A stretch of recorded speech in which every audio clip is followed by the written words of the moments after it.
हाँ जी, नमस्कार। कोचिंग वाला डिजिटल प्लेटफॉर्म पर आपका हार्दिक स्वागत है। जैसा कि अपन कार्टोग्राफी की सीरीज़ कर रहे थे, इस सीरीज़ में अपन ने अ, जो पिछला टॉपिक था अपना, इस टॉपिक में अपन आपने देखा कि रिमोट सेंसिंग क्या होता है और रिमोट सेंसिंग की परिभाषा देखी, उसकी पृष्ठभूमि देखी, प्रकार देखे, सेंसर कितने प्रकार के होते हैं, विभेदन क्या होता है और रिमोट सेंसिंग के कितनी अवस्थाएं होती है, उन अवस्थाओं की बात की।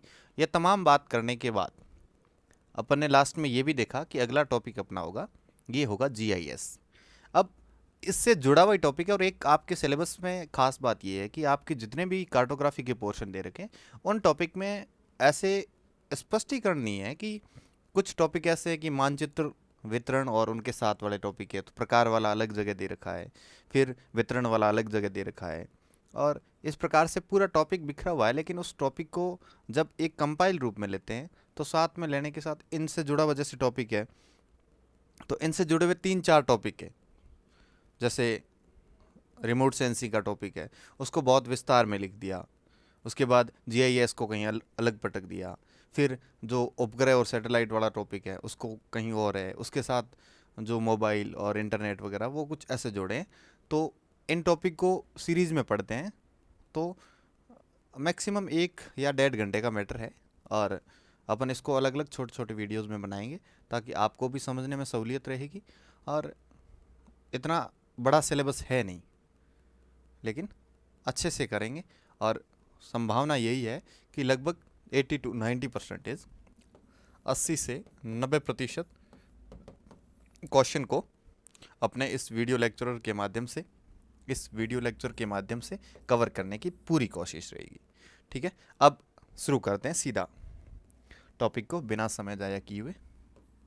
जीआईएस ये जियोग्राफिक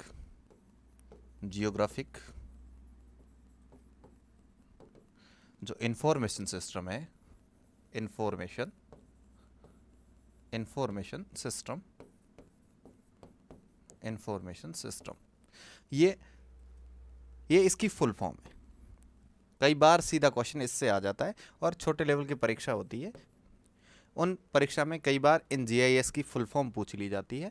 और जो जीआईएस जो कंसेप्ट है वो आपके रिमोट सेंसिंग या उपग्रह से, भाई ये जो आपको भौगोलिक सूचना मिलेगी, जो भौगोलिक सूचना तंत्र है, इनको जो सूचनाएं मिलेगी, ये सूचना भी तो उपग्रह और इन कैमराओं के माध्यम से ही तो मिलेगी। जब इन कैमराओं और इन उपग्रह के माध्यम से जब ये सूचना प्राप्त होती है तो आपके टॉपिक में ये दे रखा है इसका महत्व क्या है और इसके अनुप्रयोग क्या है। आपके सिलेबस में केवल 2 बिंदु है, इनका पूरा कंसेप्ट नहीं है, आपके केवल महत्व एवं अनुप्रयोग है। तो आपके क्वेश्चन भी इन्हीं से संबंधित होगा और बाकी दूसरी बात कि इनकी फुल फॉर्म पूछ ली जाती है। अब उपग्रह से जो सूचना प्राप्त होती है, पिछली क्लासेस में आपने देखा कि जो रिमोट सूचनाएं होती है, सुदूर सूचनाएं होती है, इन सुदूर सूचना को एक संवेदक के माध्यम से जब सूचना प्राप्त की जाती है, ये सूचना जब प्राप्त होने के बाद विभिन्न प्रकार की प्रोसेस होने के बाद जब एक इन्फॉर्मेशन के रूप में ये धरातल के जितने भी लक्षण है ये सूचना के रूप में जब सामने आते हैं, तो इन सूचनाओं का क्या महत्व रह जाता है और क्या उनके उपयोग है, क्या अनुप्रयोग है। अब इसको अनु के साथ एप्लीकेशन इंग्लिश वर्ड है और इसके अनुप्रयोग बताओ कि किन किन क्षेत्र में इसका प्रयोग होता है। मुख्यतः बात ये है कि इनका यूज़ कहाँ कहाँ है या किस क्षेत्र में इनका उपयोग कर सकते हैं या बेहतर प्लानिंग के लिए कौन कौन से सेक्टर में इनका उपयोग करते हैं। अब महत्व की बात करें तो अनुप्रयोग जब देखेंगे तो महत्व आपको ऑटोमेटिक समझ में आ जाएगा कि आखिर जीआईएस इतना इंपॉर्टेंट क्यों है। अब बात करते हैं सीधे अनुप्रयोग की। अनुप्रयोग, अब अनुप्रयोग को करेंगे तो एक एक करके अनुप्रयोग देखते हैं इसके कि भाई किस किस सेक्टर में किस किस क्षेत्र में इसके अनुप्रयोग है। अब एक एक बात करते हैं तो कृषि प्लानिंग, कृषि नियोजन, कृषि नियोजन दूसरा आपका बिंदु देखते हैं। तो पहला आपका हो गया कृषि नियोजन।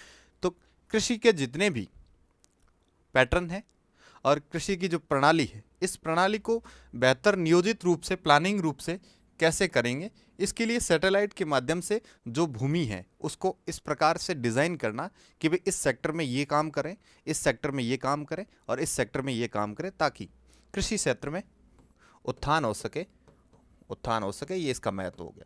एग्रीकल्चर सेक्टर में इसका उत्थान किया जा सकता है। दूसरे बिंदु के रूप में भूमि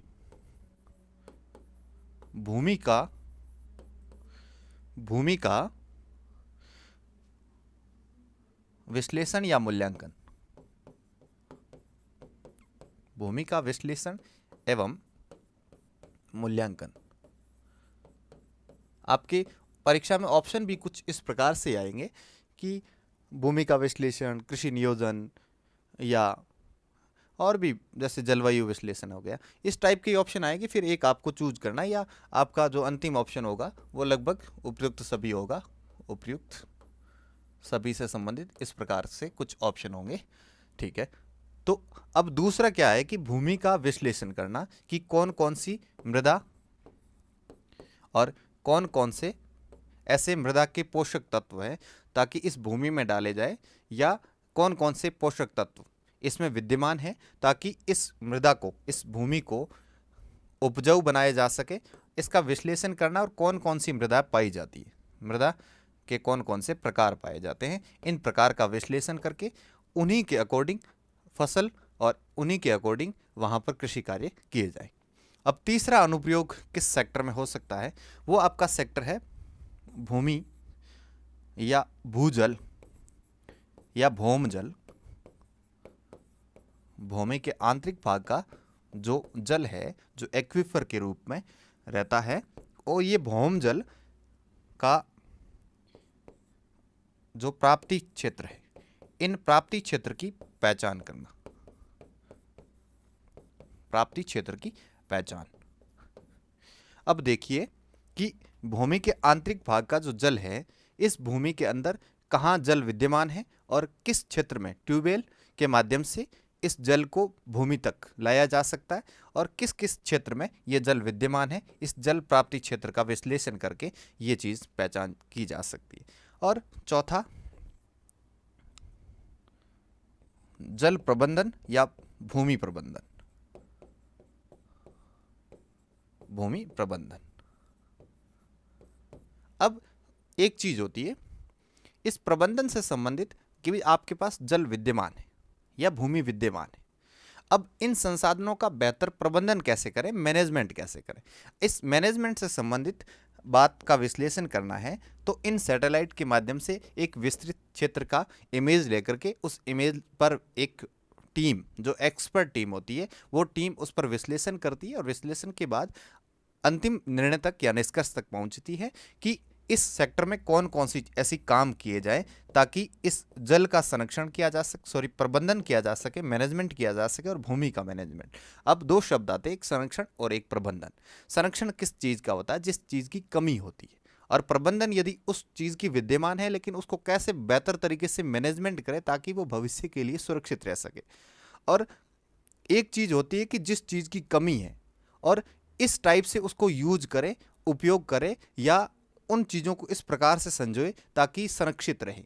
अब संरक्षण और प्रबंधन में मुख्य यही तो फर्क हुआ कि बात करें कि भाई एक है संरक्षण और एक है प्रबंधन, एक है संरक्षण और एक है प्रबंधन। अब प्रबंधन क्या होता है और संरक्षण क्या होता है? भाई प्रबंधन के अंदर क्या होता है कि आपके पास संसाधन तो है, लेकिन आप इस संसाधन में बेहतर मानव संसाधन का उपयोग करके इन संसाधनों को भविष्य के लिए संरक्षित रख सकते हैं, सुरक्षित रख सकते हैं। ये तो हो गया आपका प्रबंधन, मैनेजमेंट। लेकिन संरक्षण की बात क्या होती है, या तो आपके पास कमी है या वो संसाधन आपके पास खत्म होने वाले हैं।